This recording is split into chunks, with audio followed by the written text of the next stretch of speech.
is 30 minutes on Zoom once a week, and it's going to create so much stronger a relationship than any email you could ever send. You're listening to the Affiliate Marketing Podcast, powered by Affiverse, ultimate destination for affiliate program news, insights, growth opportunities, partnerships, and affiliate program strategy. Welcome to this week's episode of the Affiliate Marketing Podcast. And joining me today is Alex Hitt. He's an affiliate marketer, somebody that I met recently on an Ad Week webinar, and I thought I have to get this guy over here to talk to my community about building partnerships and engaging with loyalty and leveraging that to build really great affiliate programs. So Alex, it's a pleasure to have you on the podcast. Thank you so much for being here with me today. Yeah, thank you, Leanne. We had a really awesome Ad Week co-podcast together or talk together, and so I'm really excited for the second conversation. Yeah, and I really found it's quite rare that I meet people in the industry that have the same mindset as me about building partnerships. So I was quite excited to bring you on. So let's start with a little bit about you, because my audience isn't going to really know you. So tell us a little bit about how you got into affiliate marketing, what you're currently doing, and then we'll sort of talk about the subject of the day. I used to be a hotel manager, managed a hotel in Japan, came back to America, managed hotels in America, and thought I'd do it for the rest of my life. I bought a one-way ticket to Hawaii with my girlfriend. We fell in love and we bought a one-way ticket to Hawaii. I got a brand new job at this $36 million hotel right there on the beach. I was about to make a ton of money as a 27-year-old working in the hotel business. And then I get a call on my first day and they said, don't come into work today. You're laid off because of COVID. Oh, no. What a game changer. So we just moved to Hawaii, quit our old jobs, so no benefits, no unemployment. And I just had to figure it out. So I became an entrepreneur, meaning I drove food delivery, meaning I flipped furniture on Facebook Marketplace. I stacked ottomans and chairs in my studio apartment in Hawaii. We bring chairs back to our apartment to the 20th floor. My girlfriend's like, what are you doing? I'm like, I'm making $20. I'm an entrepreneur now. And just slowly learned a little bit more about online business, because that's how you had to do it during COVID. So I started like a social media coaching business. I kind of joke. I say I taught baby boomers how to use TikTok. That was my first business model. And I would do online training and coaching, and I would screen share on my phone through Zoom. So I'd bring my phone, I'd hop on and I could screen share and show them things in real time, and just selling $10 memberships. So I created a membership community online. People could join my membership community, $10, and come to training every single day. So that was kind of my unique selling point, was I provided training every day, and realized after coaching people for a while, hey, people need more than just help on social media, right? They need marketing help. They need other things in their business too, websites and email campaigns and go high level, and they need all this other stuff. And so I started learning more myself in business, and then eventually opened up an agency after about a year and a half of doing a coaching business. Ran a marketing agency for a while, good months and bad months, and $1,000 this month and $2,000 and $0 the next month. So it was always unstable, uncertain, feeling like it could fall apart at any moment. But I'm like, I want to do this. Like that experience of getting laid off from the job, I realized, hey, corporate's not any safer. And at least with this type of model, I was making a little bit of affiliate income. So I was making money like 6, 7 different ways. Okay, this is more stable, but it never really made as much as a traditional kind of 9 to 5. And then I eventually got a really large affiliate marketing deal, specifically in the payment space. So I got a really big deal, and that one deal changed my life. The referral model can be incredibly lucrative if you pick the niches that you want to be working in. And then you landed up on this Ad Week webinar with me talking about loyalty and partnerships and bringing people together. And I thought, let's talk a little bit about this, because a lot of affiliate managers, they focus very much on the sales, on the getting the affiliate into the program. They don't really worry so much on what happens after the affiliate is in. And with the amount of competition that we have around us right now in the performance marketing space, and with the blurred lines between different types of publishers and media buyers and influencers and everybody that we work with in the performance marketing space, I think it's about time that we start focusing on how do we actually build the brand loyalty, and how do we keep those affiliates that we're struggling so hard to find active and engaged in our program and in our brand. And you had some really great thoughts on that. So let's start there. You built a massive community and you've kept them loyal. What were some of the key tactics that you did to build that kind of loyalty in partnerships? Because normally we think partnerships is they go where the money is, but that's not actually true. So what are some of the top tips that you can give to people listening to this? You ever heard that stat where they say like 80% of people leave their job because of their boss? It's not because of the pay. It's not because of the work. It's because of their boss. Now, when you're running a community, you're the boss of the community. You're kind of like the guy, or the girl, right? You're the person who's running that community and setting the tone. And I look back at my hotel management. So the hotel that I opened up with my girlfriend, actually, that hotel became the #1 hotel in the world in its category. I did a speech for corporate, big company IHG, to all the general managers globally. I'm like, what is it? How are you guys #1? By a lot.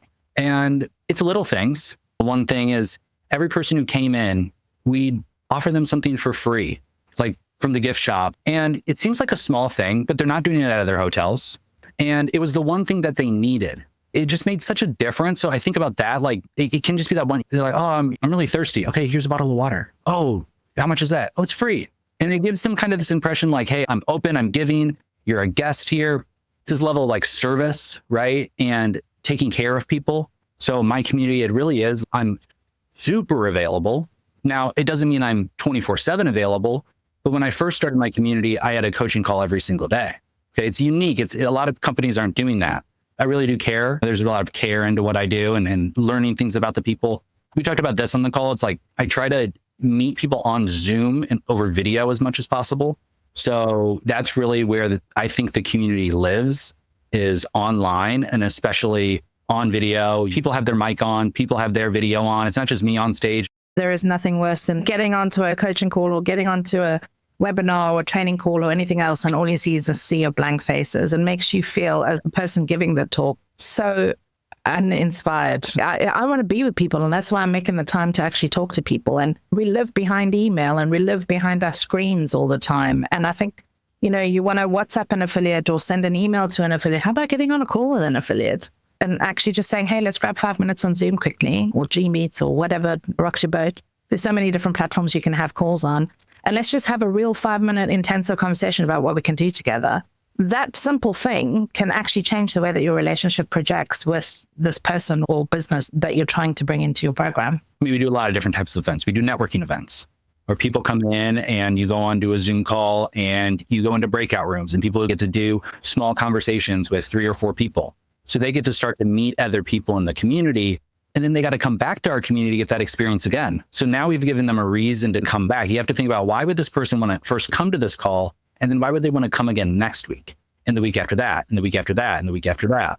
And that connection, it can be just as simple too, as like when they come into the call, hey, Leanne, it's great to see you. How was your vacation? You were just in India. Like, you can just, those little things, that remembering, that's that hotel management. Did you like that? Those things make a difference to people, because they're not getting that relationship, attention, gratitude. And gratitude is a great word. And I love the fact that you brought that up, because we think that by paying our affiliates, we're showing them gratitude. We're not. We're simply doing a transactional event for the traffic that they've sent to us. Gratitude is, thank you for continuing to send me your traffic and not sending it to somebody else. That's gratitude. And understanding the difference actually goes a long way to building a really good partnership. So let's talk about some of the things that you did to consistently build your community. So you talked about being consistent. You talked about showing up every single day. You talked about not hiding behind a screen and actually getting onto live Zoom calls.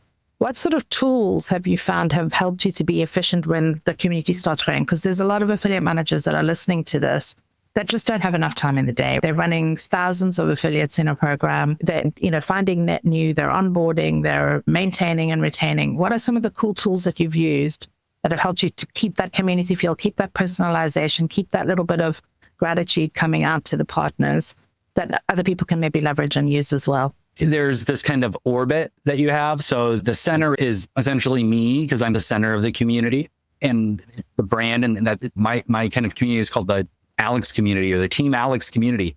And I do that because in one way, it does come down to me. There is accountability to one person, and that's me. That could be the company, that could be your business too. So I have that level. Then there's all these other things that are keeping people engaged. One is a community platform. I mean, there's so many community platforms out there. Circle, School, Go High Level has one. Everyone's kind of in, Mighty Networks, Heartbeat.chat, that's one I've used. There's so many of these different community platforms.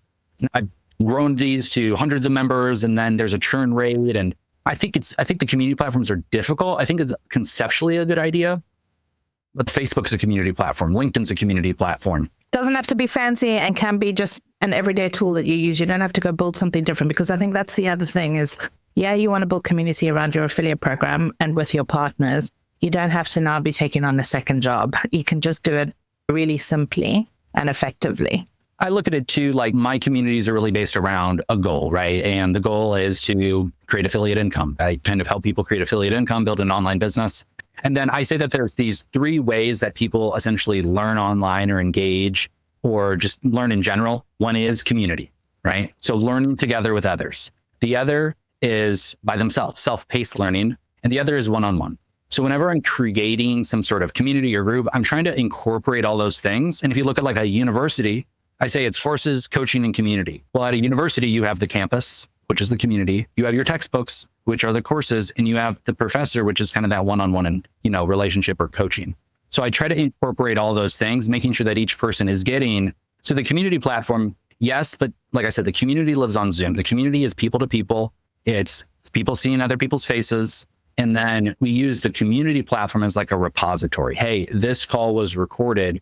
It's on the community platform. Hey, take this conversation we're having today and continue it on they're not going to really organically go to the community platform because Facebook is so powerful. LinkedIn is, these have such a larger community than ours, but it's at a place where we can continue that conversation and they can connect a little bit afterwards. I love that because a lot of really good programs that I've seen, they set up Notion boards, but there's no community there. It's just a repository for all the information.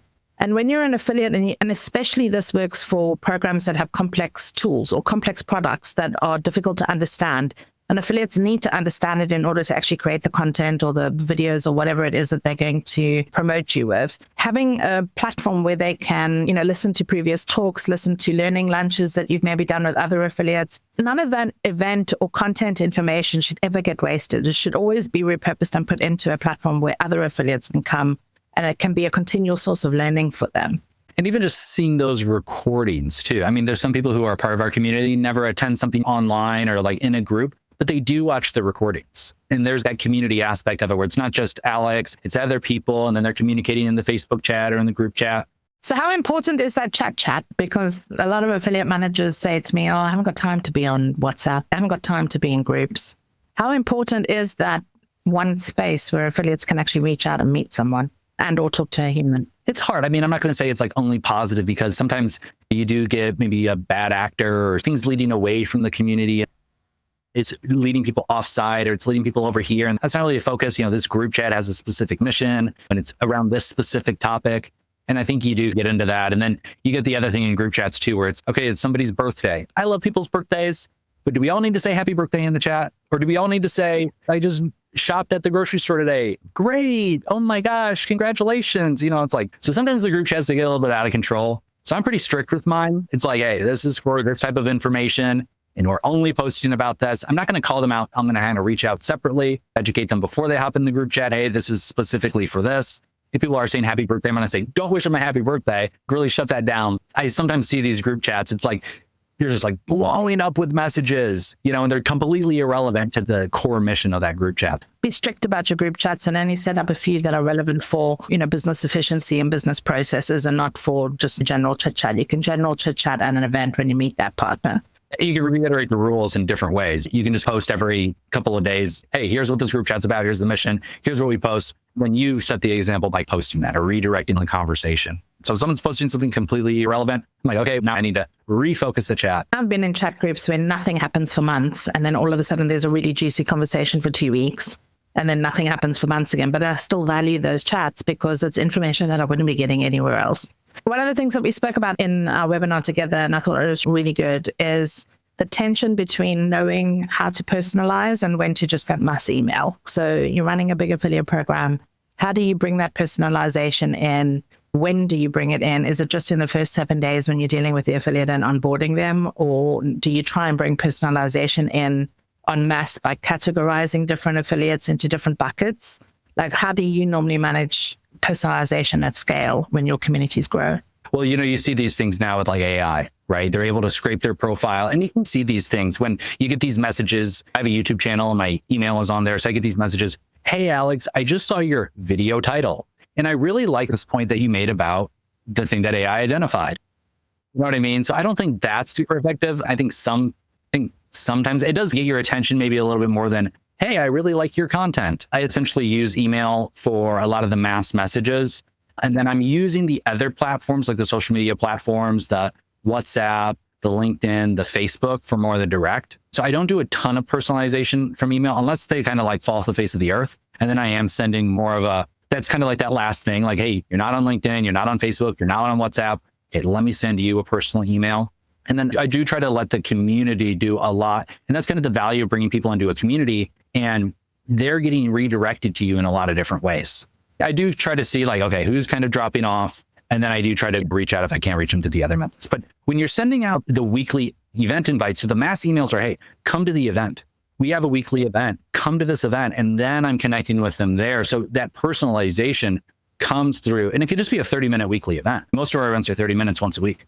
Now, we have many of those, and I'm not the only one hosting them. There's other people who host them too. But that's you're like, okay, I need to do a weekly event for my business. That seems like a lot. It's like, it's 30 minutes on Zoom once a week.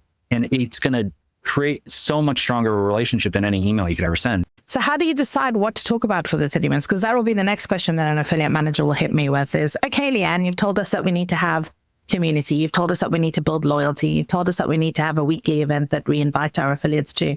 But what the heck do I talk about that's relevant? How do you structure making those weekly events like compelling enough for affiliates to actually give you 30 minutes of their time rather than going to go make more money? It can't just be done for the sake of being done. And it can't just be like another, like I'm watching a YouTube video, right? So there are different things that we base it around. So really it is what's valuable to that person, what would get them to show up week after week. Yeah.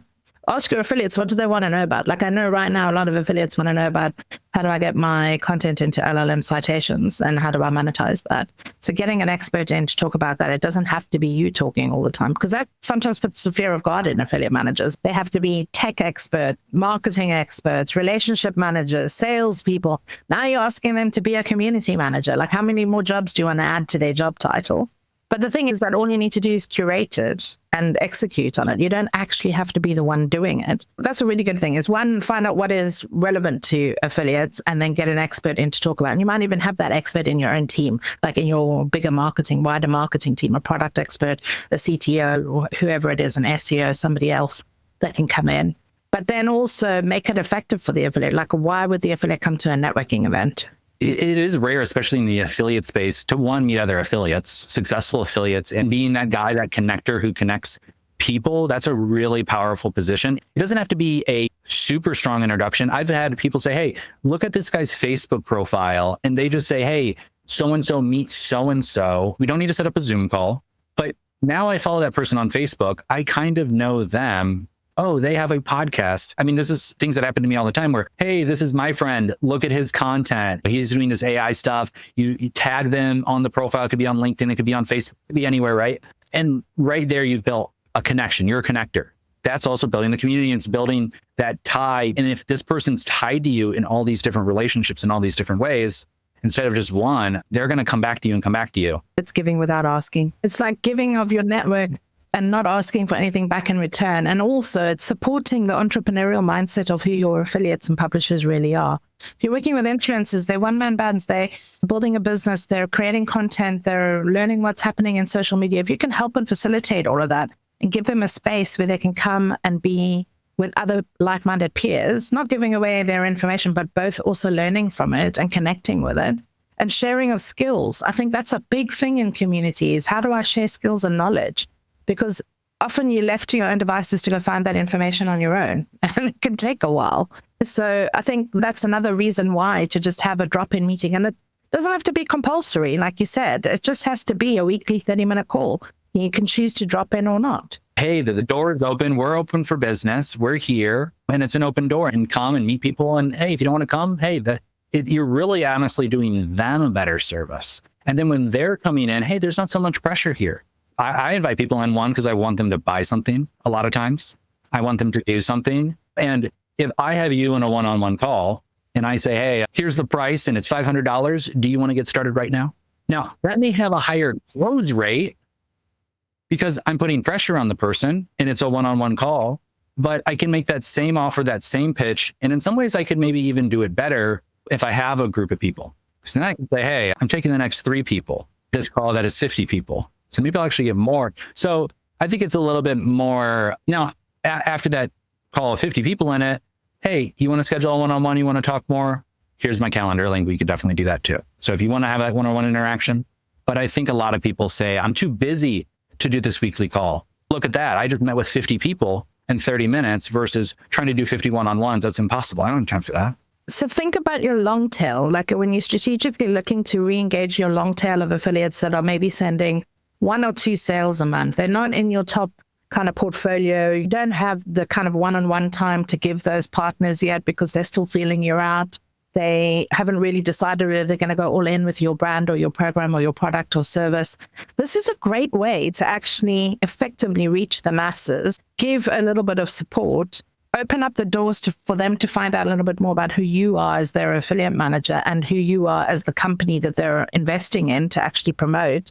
And there's no pressure on them. Like they can come, they cannot come. And if you do it consistently every week, eventually they'll start coming because they're going to want to know why. There's that natural FOMO that happens with people. So everybody else is going to this. Why am I not doing it?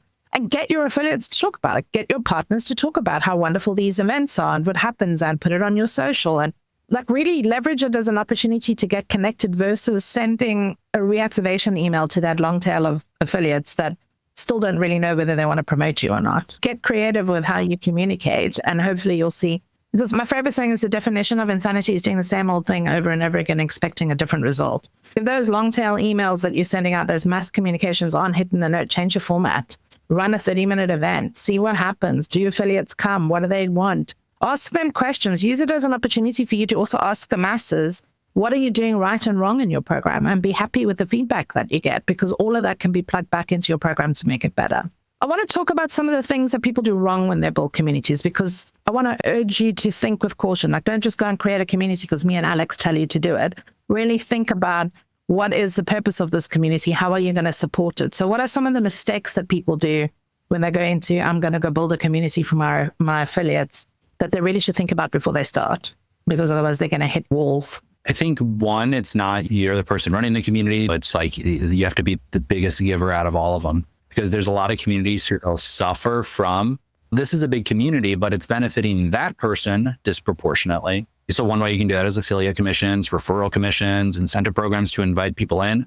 I think not having that event, I think is just, I don't think there's such thing as a community if you're not hopping on Zoom, if you're not doing these type of, I guess maybe in group, I mean, there's so many online communities, right? And I'm looking through the lens of my community. And there's a lot of communities that are only in chat rooms and they've been existent for so long, right? And people build really deep relationships there. So I'm looking at through the Alex lens of how I built my community.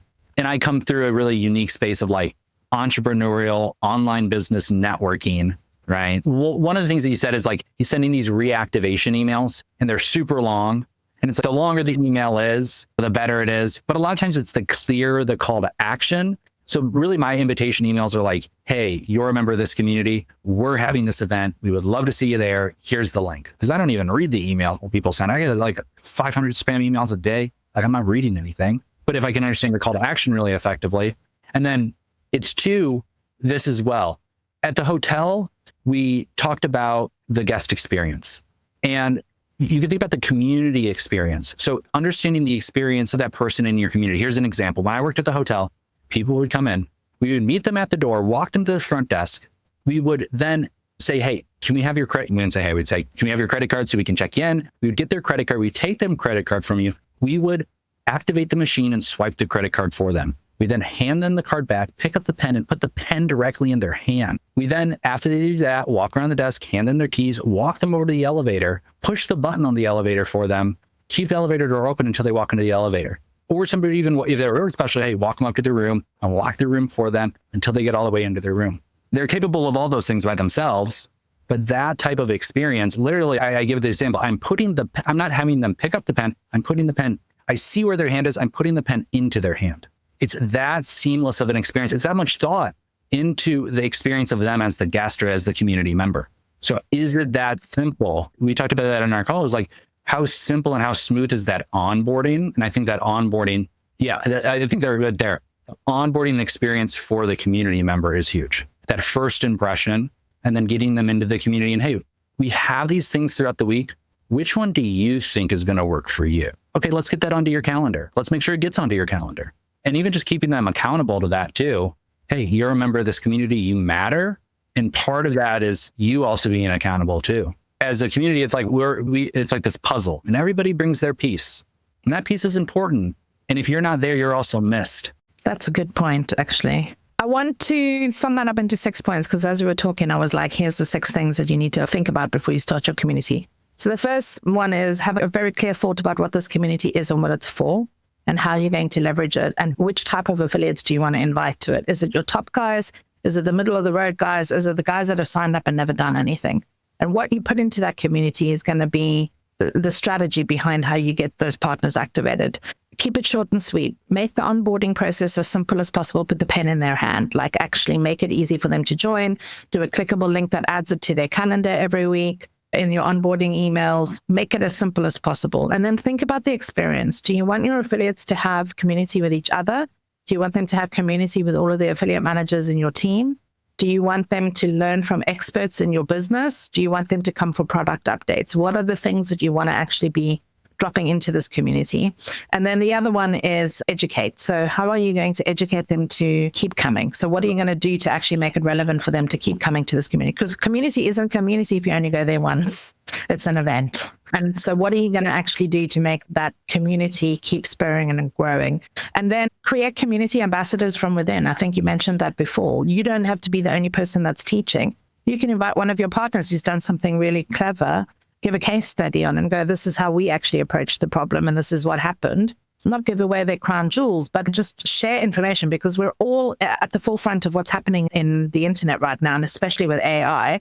You need to be sharing those learnings, and doing that makes everybody grow. And I think that should be the theme of your community, is we're creating this community to help every single one of you grow as you grow in our program and as we grow as a business too, and make it more of an even win-win situation. So I love that. I took those notes while you were talking, but just for ease of reference, those are the next things. What are some of the actionable metrics that you need to be looking at in a community? Because you've built like really big communities. Is it the onboarding and the exiting out? Or is it engagement metrics? What do you normally look at to see, hey, this is working for me? I look at a lot of the last logged in. So on these community platforms, you can usually check when the last time they've actually even just logged into this community at all. So a lot of those have those. I mean, a lot of affiliate websites will usually have something like that too, if you have your own affiliate manager, because that will show you, hey, this person logging in every day. They logged in the first time and they never logged in again. You get a lot of extra information. Yeah. With my community, it's very sales focused. So I'm looking at sales numbers all the time for people, because we have a community dashboard and community sales. So we're looking at who's selling and whose team's selling and stuff like that. And then 2, I am looking for, outside of just my kind of community, what are they doing in their businesses? What part of their business is really growing? Are they leveling up significantly? What else are they doing? So I do try to identify like kind of those high performers. And I do give them, of course, more attention. I think they said the average affiliate will sell 1.1 products. Average affiliate will sell 1.1 products. So, people say, oh, that's a terrible thing.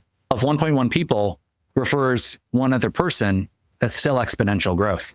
50% growth, yeah. So that's that power of the community too. If you can get that one person to refer one person, 1.1 people, hey, that's a pretty strong growing community. Now that's over a long period of time. And you'll have the people who are super producers and the super inviters. So I think it is trying to identify those people. And that's the thing. Those people they're not necessarily your people yet. So when you said you look at the other metrics, don't just look at what is the website that the affiliate signed up with. Because you don't know if that affiliate's got a WhatsApp community, an email list, Instagram page that they didn't put on their application. Go and actually suss out who that person is and go and look at what they're doing in their business and who else they are working with. Because they might not be working with you right now. That doesn't mean you should discount them. You always see these stories online too. Of there's the person who has, I know a guy, over 2 million followers. He releases a digital product into his community, into his group, 0 sales, 2 million followers. Now, was it the right product fit for the right community? Not really, but still, in somebody who doesn't maybe have those same metrics can do the same thing, but based upon these things like trust or this network is connected to this network is connected to this network.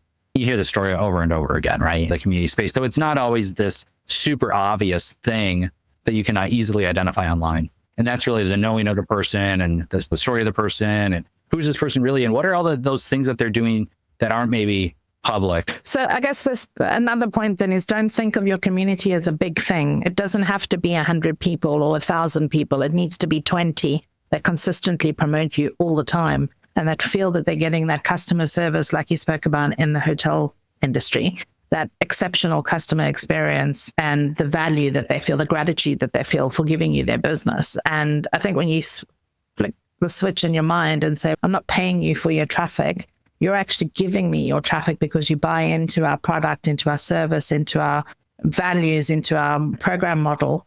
It makes you think about that relationship a little bit less transactionally and more humanistic, which I think is what most affiliates really want at the end of the day. They just want to be treated as if they're an extension of your own team. So I think there's a lot of good things in here. Moral of the story is community is something that you shouldn't be overlooking. It's something that you should plan into your affiliate program, but think about carefully if it's the right time, the right fit. If you're just launching your affiliate program, it's probably not the right time to be thinking about loyalty. But if you've got a huge established program that has a long tail of affiliates that are inactive, now's probably the time to think about how do you actually bring those community values into your affiliate program space. So Alex, it's been an absolute pleasure to have you on this podcast this week. Thank you for dialing in late. I know that you're in Asia at the moment to be on the mic with me. And thank you for sharing some of the insights that you've learned growing your massive, huge communities.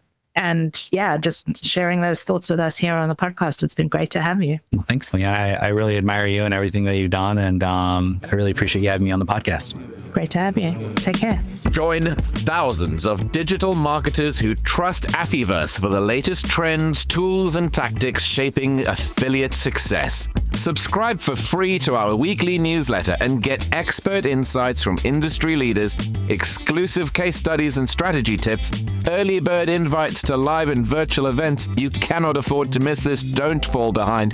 Get the news, strategy, and trends that keep your affiliate game sharp. Sign up now at affiversemedia.com and stay connected, informed, and ahead. Thanks for tuning in to the Affiliate Marketing Podcast, your insider edge to all things affiliate.